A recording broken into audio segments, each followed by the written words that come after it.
Sen. Kiss mo si ate, hug mo. Di ka na talaga nakikinig, ha? Ayun. Hug Ha? mo si ate. Ayaw mo na makinig sa akin, ayaw mo na mag-listen. Yan. Bakit pinagalitan si ate, be? Ikaw din, 30. Parehas na kayo makulit. Uh-oh. Oopsie. Oh. Di ba sabi ko sit down lang? Siya naman yung mag-inar. Ha? Di ba sabi ko sit down? Ayan. I-hug mo si Terdy. Sit down, kayong dalawa. Hindi ako natutuwa. Ha?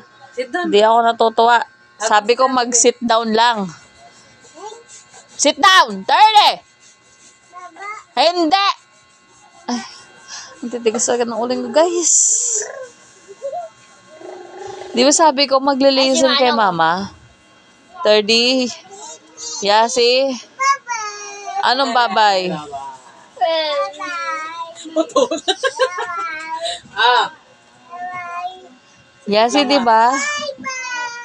Weh. Di ba? Oh. Ang bayan din. Ayoko na. Bye.